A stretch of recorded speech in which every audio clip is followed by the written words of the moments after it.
All right, so we'll start off the first third of lecture here and go through summary one. I also want to go through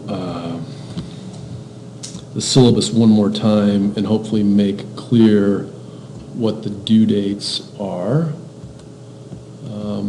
And just while we're on the page, if you have not updated your picture yet, and perhaps everyone has, here's where you do it.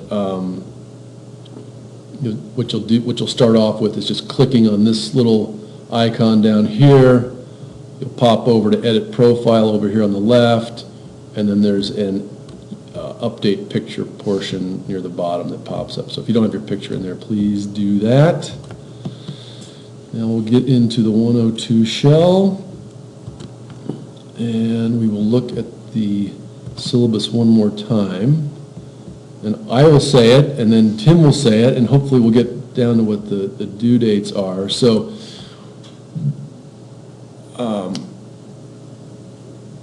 wait, no, maybe I'm confused. Summary one is due at the end of this lecture, because this is week 3.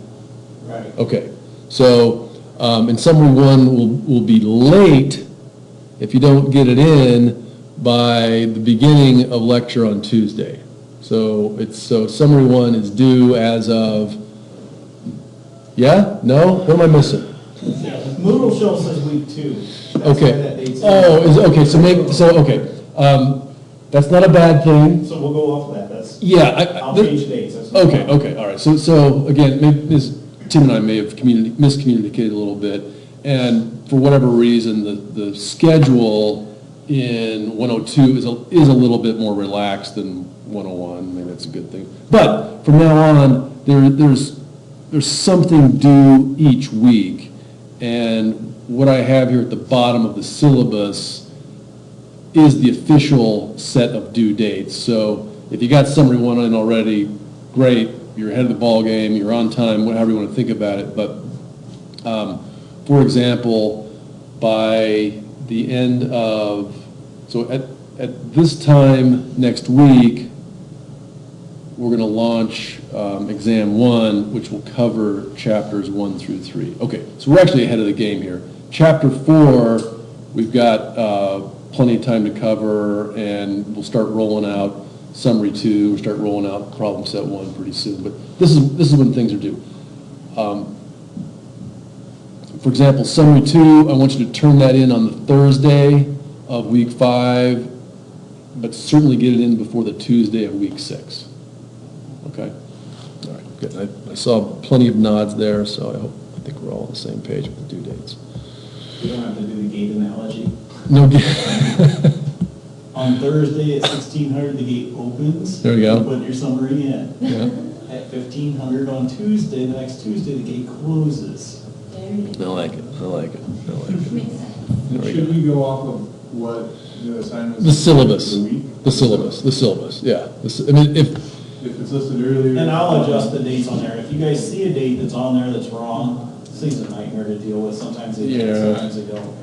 If you see a date on there that's wrong, let us know and we can go in there and change it very easily. yeah, so, and again, Tim and I are kind of working back and forth on this, and sorry if we're not 100% coordinated, but we're doing our best here.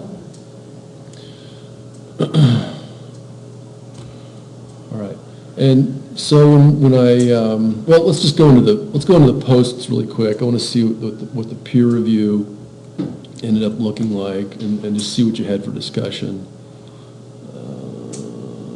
Equation or summaries. Thank you, Shauna, for pointing that out. An equation is required in all the summaries. Information. And that's good to call them on the references. And I think, Levi, you might be at a little bit of a disadvantage because you haven't been 1 through 101 yet, so probably some of the same, common errors are plaguing you, but not. And if you guys want to correct the ones that I've already graded and resubmit them, Oh. we'll adjust. Oh, thanks, Tim. Yeah. Especially this first one. Yeah. As you're figuring it out, let's get you one rock solid so you can copy or, follow that guidance for the rest of the. Yeah, thanks. So I'm not going to read through the summaries. I'm just going to highlight some of the takeaway points that I saw from it, and then if you want to do a little bit of editing. And it's good to edit your own work. I mean, I was just mentioning here in the 101 course, that first paper that we read in 101 was something that I actually wrote and had submitted for peer review. And it's kind of funny how these things work. It's just now starting to get a lot of downloads. There's some software out there, or a company out there called ResearchGate, and they will put on their website papers from different authors, and that paper is actually starting to get a bunch of downloads. And it was something I was thinking about, well, almost 10 years ago now, and finally it's kind of, you know, people are talking about sustainability and renewable energy, et cetera, et cetera. It's, I think, becoming a little more popular. But the point was, I had to edit that sucker a bunch before it finally saw the light of day, is what I was trying to say. So if you think you got it bad, just, man, it can get pretty challenging in the academic world, you know, before your thoughts can make it out into the public. Oops, I wanted to get into the summary. Summary one, peer review.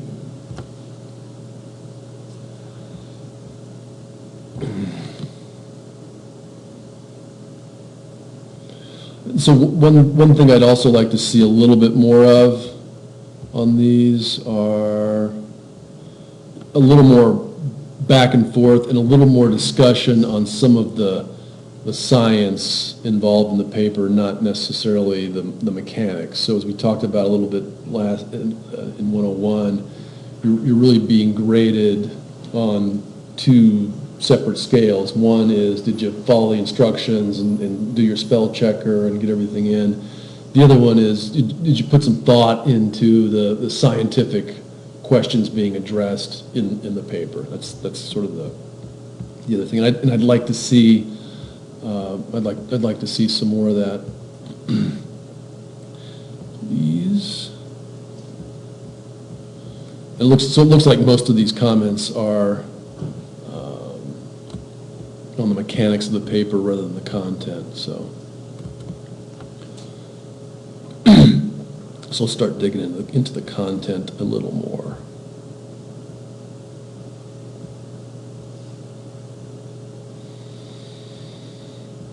Where'd you go? Okay, there's Solomon. When I first decided to use this paper, one thing that motivated me, and one thing that I'd still like to do, and maybe we do this in an upcoming practicum, but I wanted to do an experiment with different greenhouse gases, and maybe I've mentioned this before.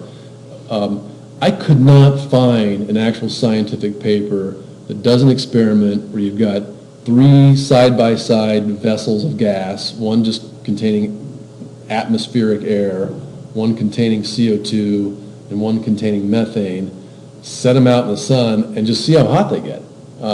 We've spent a lot of time already in this course, with Chapter 2 especially, looking at the solar resource, looking at the spectrum of the sun, looking at some of the absorption bands of some of the greenhouse gases. But I'm yet to see that experiment. And maybe it's out there in the literature. I haven't combed it thoroughly, but I think it'd be a great experiment to do. Just, go over to chem stores, or gosh, where could you buy? We didn't have to do it. You would just tap off your home gas line, get a big jar, and we've got plenty of jars here, a big jar full of methane. No smoking nearby, please. CO2, just go buy a big old container of CO2, and then just a bottle of plain old air, stick them out in the sunlight. We've got thermal imaging cameras, and just see which one gets hotter. I would really love to see that experiment, because that's exactly what this paper is about. It's using some high-level modeling to basically do that same experiment on a global scale with the Earth's atmosphere, because what they're looking at is how, what fraction of each of those gases are present in the atmosphere, to see what contributions each of them has to retaining heat. And we've already spent a lot of time so far in the class talking about how sunlight flows through the atmosphere, what fraction sticks around, what part is bounced off, what part it's the globe, et cetera. But this is kind of the closest I could find to that actual experiment. And maybe we'll do it, one of these upcoming practicums. Seems like a, pretty, Shauna, you've been through it, seems like a doable thing. You guys accomplished a lot in 2 weeks, and filling 3 jars with air or gas and throwing thermal camera at it doesn't seem like a very We find out our solar hot water should be a sealed unit filled with methane instead of just air. Yeah, so why not exploit some of the greenhouse gases for exactly what they're doing, yeah. Or compare, and then as you were mentioning, you might try methane because it's a more powerful greenhouse gas, if you will, but then weigh that against the safety, and it could be that, well, it's going to retain more heat, but you have an explosion hazard, so maybe go with CO2 so you don't have that. But good engineering problem right there. Try to solve. All right. So the authors talk about the fact that carbon dioxide is exceptionally persistent, and I think and persistent just means it sticks around a lot longer. And most of this is just based on the metabolic rate of plants on the atmosphere, on the planet in the atmosphere. And could be that some other carbon dioxide loving organism suddenly starts flourishing in a 400 ppm environment versus a 350 ppm environment that we were looking at in these papers. But for whatever reason, the amount of biomass on the planet is not keeping pace with the rate at which carbon dioxide is being released in the atmosphere.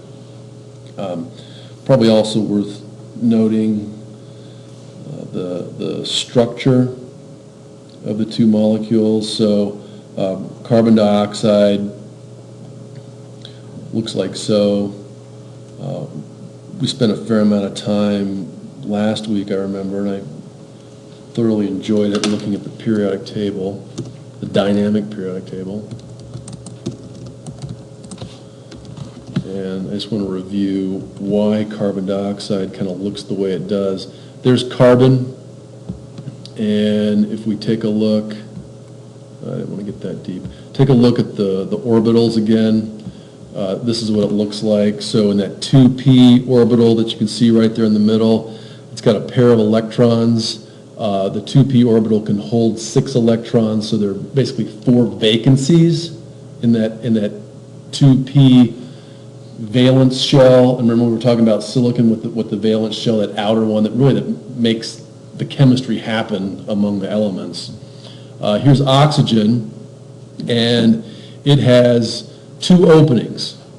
And so really what's happening, if you see those 2 little up arrows there in the 2p shell of oxygen, each of them are occupying 2 of those 4 openings in the 2p shell of carbon dioxide. So it's what's called a covalent bond. It's a very strong bond, and the molecule itself doesn't break apart very easily. It's it's 2 double bonds. So it's a strong molecule and likely to, as the authors state, persist longer. Now, again, if we take that same carbon atom, so that's your carbon dioxide molecule. Take that same carbon atom, and instead of bonding it with oxygen, we now bond it with hydrogen. and the molecule itself is three-dimensional. I'm just kind of drawing it two-dimensionally here, obviously. But you can imagine these four hydrogens forming more or less a tetrahedron, four-sided pyramid, four triangles, more or less. And so obviously, in the carbon, again, there are four empty spots there for electrons to occupy in that 2p. Take a look at hydrogen. It's sort of the simplest, most boring, if you will. There's just that one little electron sitting there in the 1s. And so you put four of them together, they occupy the four spaces in that methane molecule. The bonds are not as strong, the methane molecule is not as long-lived in the atmosphere. And I don't know all the chemistry, how it breaks down, et cetera, but it does not persist as long as demonstrated in the paper. If we look down here, let's just hop right into the graphs. You can see the fact that the CO2 is just living longer, if you will, in the atmosphere than the methane. That's just showing that the carbon dioxide molecule is stronger, more resilient, et cetera, et cetera. I'm trying to think of an organism that metabolizes methane, that actually consumes it as a product. I don't know one off the top of my head. Perhaps there are, but it could be that methane is just getting absorbed into the ocean, into solid substances, and just a little more reactive. All right.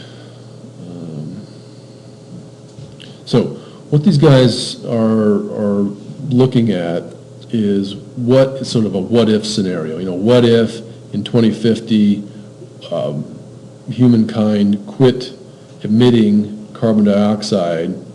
And what they're looking at are a couple things. One is the temperature increase. And for example, if you have just CO2, this is the predicted temperature increase of the atmosphere. If you have carbon dioxide and nitrous oxide, the warming is a little bit greater. With the methane, it's greater yet. So they've sort of broken each of those three greenhouse gases out. Let me also just do one quick calculation. This is something that I did as part of that NRGY 101 paper, but I want to revisit it and show you basically how simple it is to do sort of your own global warming calculation, if you will. We've talked a lot about the fact that humanity consumes 500 exajoules per year, and that is basically taking primary energy, running it through our technologies. We know that the fate of all energy is to become heat, whether it's electrical, mechanical, kinetic, etc. That's just where energy ends up. It's sort of the energy basement, if you will. Is just heat. So if we take that 500 exajoules per year. Now let's just go straight back to the heat equation, and we know that energy equals the specific heat of whatever substance you want to talk about, times the mass, times the change in temperature. So that's fundamental law of physics right there. No big surprise. We can take that equation and look at it like this: delta T equals, the specific heat times the mass. No, sorry, I'm doing that wrong. Equals the energy divided by the specific heat times the mass. So obviously, more energy is going to give you a higher change in temperature. If there's more mass in whatever you're talking about to absorb that energy, the change in temperature is going to be less. And then the specific heat is for whatever substance you're talking about. In this case, we're talking about air. So let's just do a little delta T for the atmosphere. So delta T, if we have 500 times 10 to the 18th joules, and then we need the specific heat of air, and that's just, I think it's just 1 joule per gram per Kelvin. Let me verify that. It shouldn't be that hard to remember because it's just 1 joule per gram per Kelvin. Well, let's just take a quick look.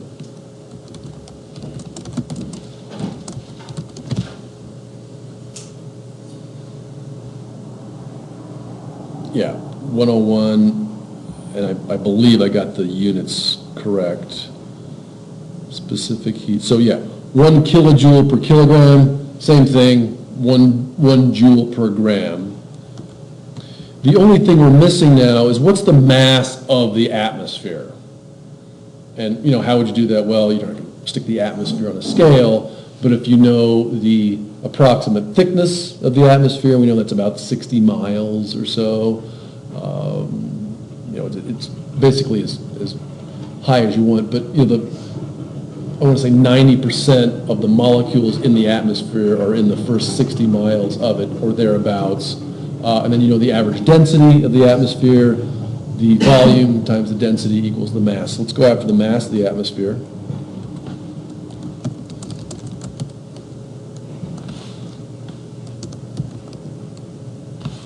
So the atmosphere in kilograms, hypertext book.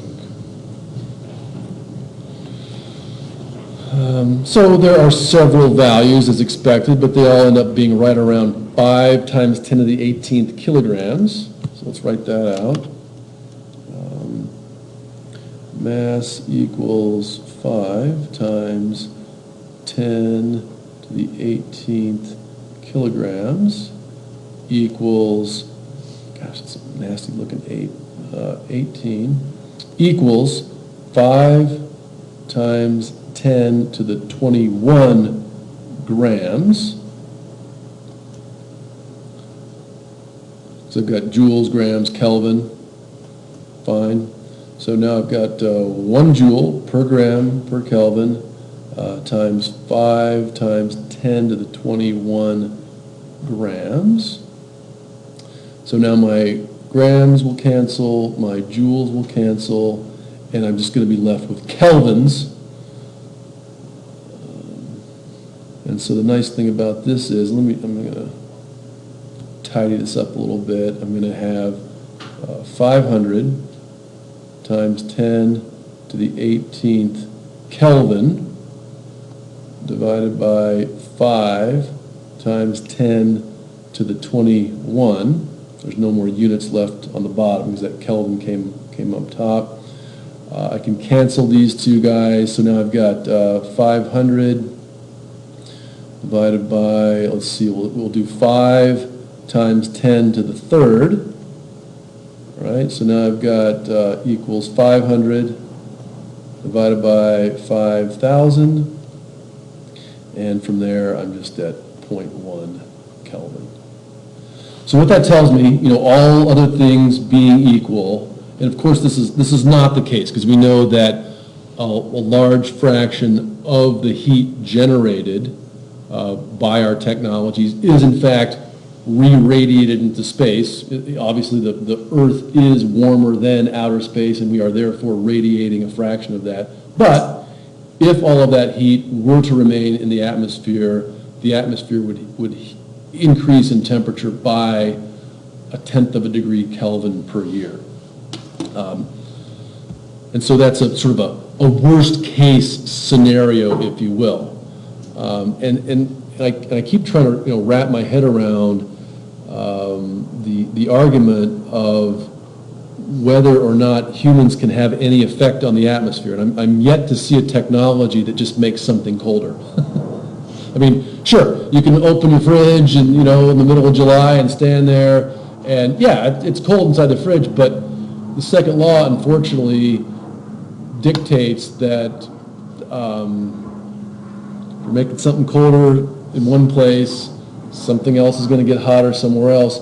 The upshot of that is that in general, the universe becomes more disordered, and that's what I want to focus on next. So let's go back into the paper, and I want to drill right on down into the equation that I asked you to investigate. And it looks like a lot of you did dig into this guy. So this is N equals F minus lambda delta T.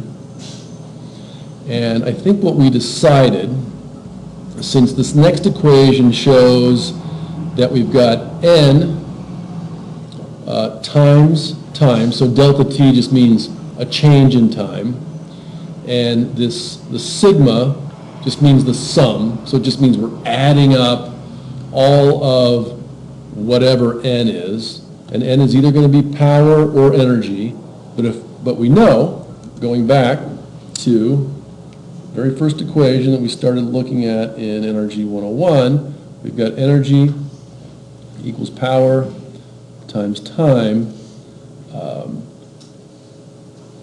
This guy, power, has to have the same dimensions as N because we're multiplying it by T. It would not make any sense to multiply energy by time unless we're talking about Planck's constant, and that's a different conversation. But, so we know that that's N, and this is basically your dt. And so if emissions are stopped and T returns a time in the future when the Earth is returned to its initial temperature, then we sum up all of the net heat flux. And so in a way, what I was just showing you here, this change in temperature is sort of the net heat flux of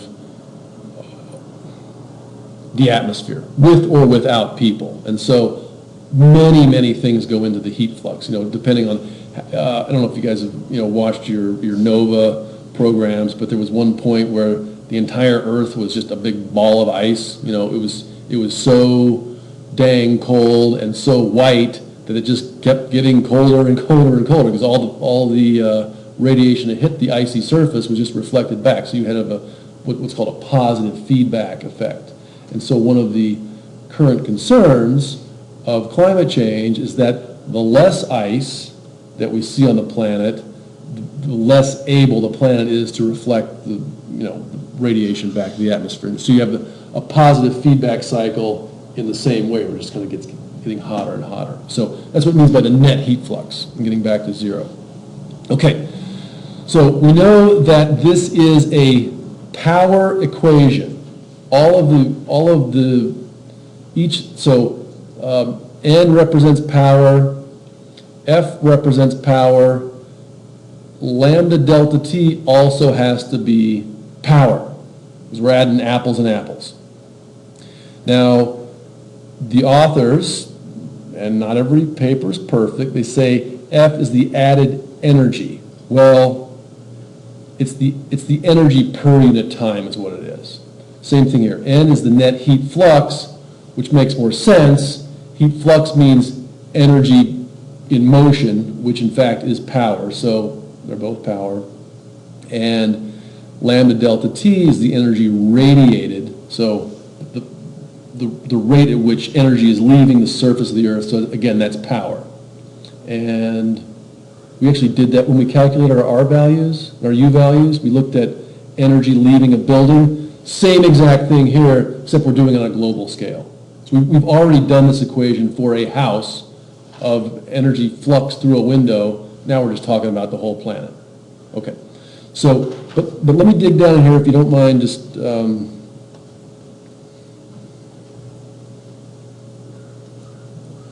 me go down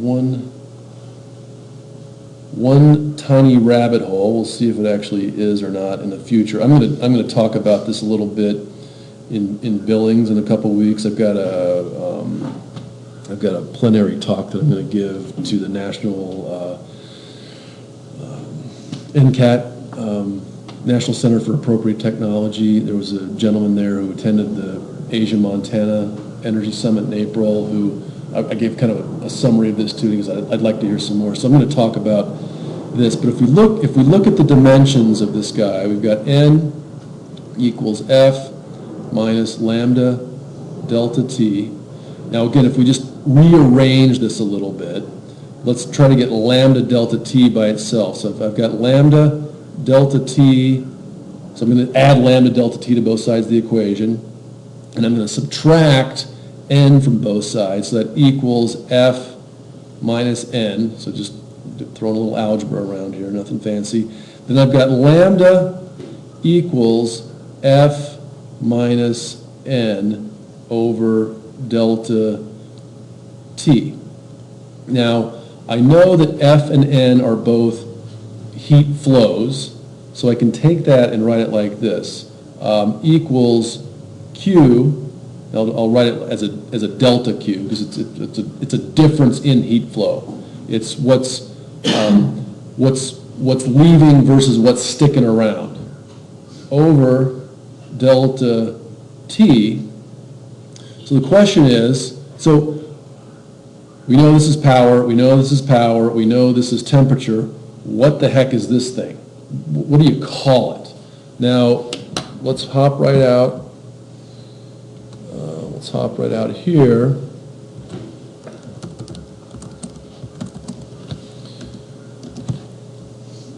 Let's look up the second law, and there are many ways to write the second law. We've already covered Carnot in NRG 101.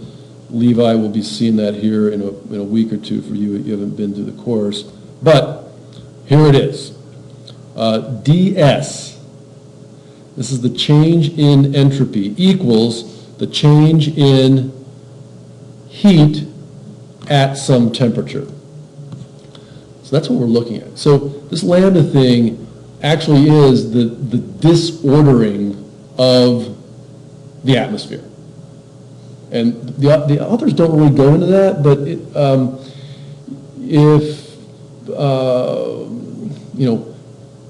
anytime you introduce additional molecules into the atmosphere, if you put, dirty dishes in the sink, if you go take a bath, if you bake a cake, whatever you're doing, you're mixing things together. They're becoming more disordered. So that lambda, and in fact, it's a little slightly different than that. I don't want to confuse you too much, but the fact is this delta Q is actually energy, not power, and that's time. So the only thing I do to make this equation exactly correct is put a little dot over there, and the dot just means, again, heat flow. It's how quickly heat is moving through the system. Delta Q dot just means how quickly heat is flowing through the system. So this lambda is the rate at which the atmosphere is being entropicized, the rate at which the atmosphere is becoming more disordered. And you see it all the time, right? I mean, you stand behind a bus, breathe the exhaust. It's a less orderly thing. What do you do to get rid of that? Well, your lungs filter it, and more than likely what's coming out from your living organism, well, you've got CO2 and oxygen in there, but in a sense, you're de-entropicizing the air. The same way that the air filter on this little projector here is taking the dust out, de-entropicizing, the same way that the vacuum bag on your vacuum cleaner is de-entropicizing your house by taking the dust out of it. But the fact of the matter is, there's nothing that any system has ever done in the history of the universe to make the entropy in the universe go down. So what we'll see in summary 5 is an actual number for that. I'll try to put a number on what that lambda is. Okay, so that's enough of that. But that's kind of the big picture, and that's something I think is important that we understand from this paper and from NRG 102.